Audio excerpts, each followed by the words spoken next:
Hello everyone, DMG's Jim back to continue our RTFM series, reading the frickin' manual. We are focused on the 5E 2024 Dungeon Master's Guide.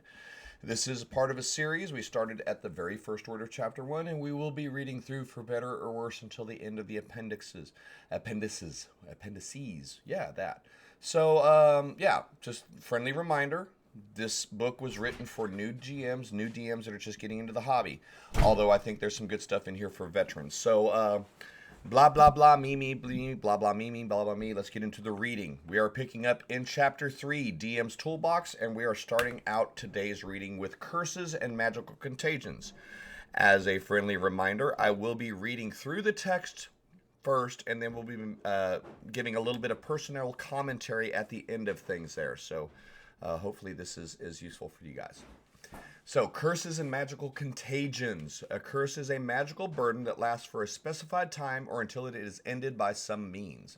A magical contagion is an adverse effect of magical origin that is contagious by definition. The following sections discuss curses and magical contagions in detail. These are part of your toolbox. Every curse has rules that govern it. A curse typically takes one of the forms detailed below. Either a bestow curse, the simplest curses are created by the bestow curse spell. The effects of such curses are limited and can be ended by the remove curse spell. Bestow curse provides useful benchmarks for gauging the potency of other curses. A curse that lasts for 1 minute equates to a level 3 spell, while one that lasts until dispelled equates to a level 9 spell. Cursed creatures. Some monsters are associated with curses, whether as part of their origins or due to their ability to spread curses, werewolves being the prime example. You can decide how spells like Remove Curse affect a creature with a cursed origins. For example, you might decide that a mummy was created through a curse, and it can be destroyed permanently only by casting Remove Curse on its corpse. Cursed magic items. Cursed magic items are created deliberately or originate as a result of supernatural events. Such items are detailed in Chapter 7. Narrative curses. A curse might manifest during an adventure when a creature's violation of a taboo warrants supernatural punishment, such as breaking a vow, defiling a tomb, or murdering an innocent. Such a curse can have any effect you design, or it might be a customized version of another type of curse discussed in this section. A creature affected by such a curse should know why they're being punished and should be able to learn how to end their curse, likely by symbolically righting the wrong they committed. How a spell like Remove Curse affects a curse that's part of your adventure is up to you. The spell might merely suppress the effects of the curse for a time. Regardless, narrative curses should feel like rare, potent magic rooted in the lore of your campaign. Environmental curses. Some locations are so suffused with evil that anyone who lingers there is burdened with a curse. Demonic possession is one example of an environmental curse.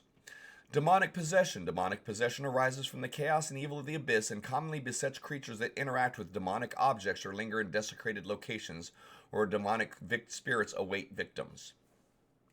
A creature that becomes the target of a demonic possession must succeed on a DC 15 charisma saving throw or be possessed by a bodiless demonic entity. Whenever the possessed creature rolls a 1 on a d20 test, the demonic entity takes control of the creature and determines the creature's behavior thereafter. At the end of each of the possessed creature's later turns, the creature makes a DC 15 charisma saving throw, regaining control of itself on a success. After finishing a long rest, a creature with demonic possession makes a DC 15 charisma saving throw. On a successful save, the effect ends on the creature. However, a dispel evil and good spell or any magic that removes a curse also ends the effect upon it. Next section is magical contagions. Alchemists, potion brewers, and areas of wild magic are credited with creating the first magical contagions. An outbreak of such a contagion can form the basis of an adventure as characters search for a cure and try to stop the contagion spread. If a creature is infected with a magical contagion, spends 3 days recuperating, engaging in no activities that would interrupt a long rest for 3 days, the creature makes a DC 15 Constitution saving throw at the end of the recuperation period. On a successful save, the creature has advantage on saving throws to fight off the magical contagion for the next 24 hours.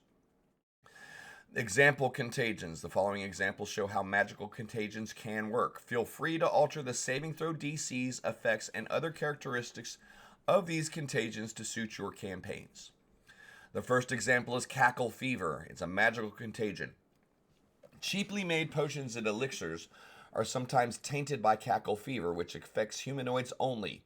Gnomes are strangely immune. A creature suffers the following effects 1d4 days after infection. Fever. The creature gains 1 exhaustion level, which lasts until the contagion ends on the creature. They also gain uncontrollable laughter. While the creature has the exhausted condition, the creature makes a DC 13 Constitution saving throw each time it takes damage other than psychic damage. On a failed save, the creature takes 1d10 psychic damage and it has the incapacitated condition as it laughs uncontrollably. At the end of each of its turns, the creature can repeat the saving throw, ending the effect on itself on a success. Or after 1 minute, it succeeds automatically. Fighting the contagion. At the end of each long rest, an infected creature can make a DC 13 Constitution saving throw. After the creature succeeds on 3 of these saves, the contagion ends on it and the creature is immune to Cackle Fever for 1 year. Spreading the contagion. Any humanoid other than a gnome that starts a turn within a 10-foot emanation originating from a creature infected with Cackle Fever must succeed on a DC 10 Constitution saving throw or also become infected with the contagion. On a successful save, the humanoid can't catch the contagion for that particular infected creature from that particular infected creature for the next 24 hours. Kind of an interesting one. The next one that we're looking at is Sewer Plague. Magical contagion. Foul potions and alchemical waste can give rise to sewer plague, which incubates in sewers and refuse heaps and is sometimes transmitted by creatures that dwell in such an area, including otyughs and rats. Any humanoid that is wounded by a creature that carries a contagion or that comes into contact with contaminated filth or offal must succeed on a DC 11 Constitution savings throw or become infected with sewer plague. A creature suffers the following effects 1d4 days after infection. First is fatigue. They gain 1 exhaustion level. Next is weakness. While the creature has any exhaustion levels, it regains only half the normal number of hit points from spending hit dice. Restlessness. While the creature has any exhaustion levels, finishing a long rest neither restores hit points nor reduces the creature's exhaustion level. Fighting the contagion. Daily at dawn, an infected creature makes a DC 11 Constitution saving throw. On a failed save, the creature gains 1 exhaustion level as its fatigue worsens. On a successful save, the creature's exhaustion level decreases by 1. If the creature's exhaustion level is reduced to 0, the contagion ends on that creature. Our next section is Sight Rot. Magical contagions. Any beast or humanoid that drinks water tainted by sight rot must succeed on a DC 15 Constitution saving throw or have the blinded condition until the contagion ends. Fighting the contagion. Magic such as a heal or lesser restoration spell ends the contagion immediately.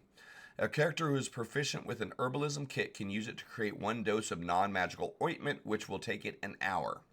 When applied to the eyes of a creature suffering from sight rot, the ointment suppresses the contagion on that creature for 24 hours.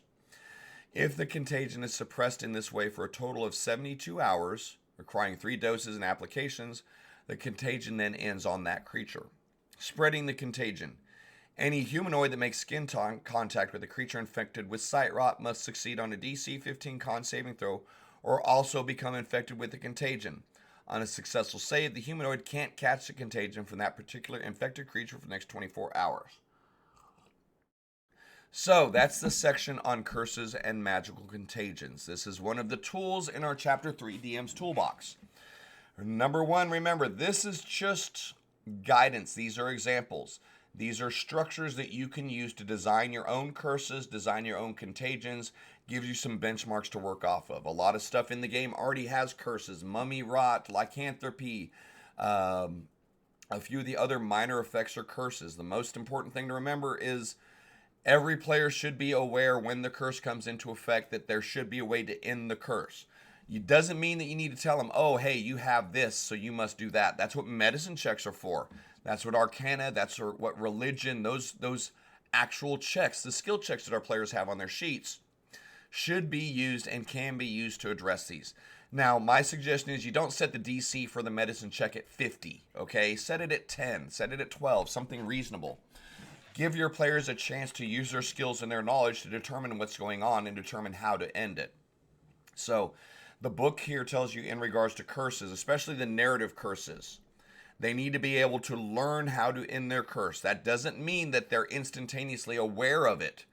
Players can learn this, and our job as a DM is to, when we're using especially a narrative curse, a big, long, wide-reaching curse, part of the campaign, part of the adventure might be learning how to end the curse, and that's cool. You know, hell, Tomb of Annihilation, the entirety of that campaign is predicated on a major curse that your party's trying to solve, right? So narrative curses are a cool thing. They can propel an adventure, but they have to be solvable.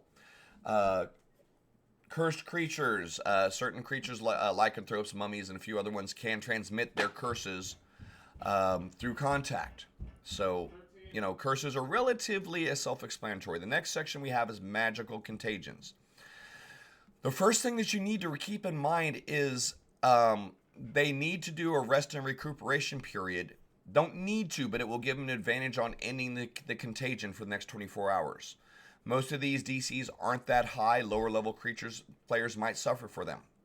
But please make sure, above all else, is pay attention to the spreading the contagion thing. The idea between these sewer plague and cackle fever and sewer plague versus just a curse is these are sicknesses, these are plagues, these are things that go from person to person. It's a contagion. So make sure that you're paying attention to the spreading the contagions if you choose to use this.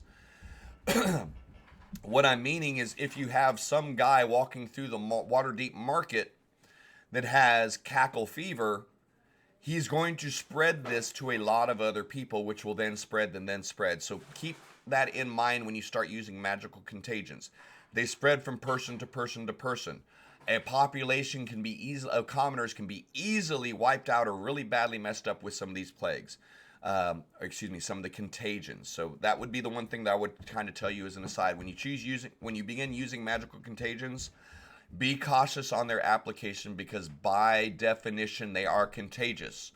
200,000 people living in a city, a lot of them will get infected. That's some great ideas for campaign hooks, some great ideas for adventures, but it can be a logistical concern when setting up an encounter using the magical contagions. But that's all we're going to read for this section. The next section will be death, and then the section after that will be doors. So thank you so much for hanging out. That's a quick thing. Chapter 3, Curses and Magical Contagions. There you got it. The idea behind curses, most of these have been established with our stat blocks and our creatures. You have a lot of flexibility within a curse, but they have to be solvable. Magical contagions. Use caution because by definition they jump from person to person to person, and you can either break the immersion of having the threat of a contagion or completely wipe out the population of an urban center if you're not careful in their application. But hey, that's that for that section. Thanks for hanging out. Join us over on Twitch if you want to jump into the conversations live. DMGs or Jim on Twitch. You can find me there. Feel free to leave some comments down here. If you've enjoyed the video, push that subscribe button. Push that subscribe and like button. Help a brother out. Keep it going. But we're going to keep this series going from beginning to end. Thank you so much for joining me for this episode of Chapter 3 DM's Toolbox, Curses and Magical Contagions. See you soon.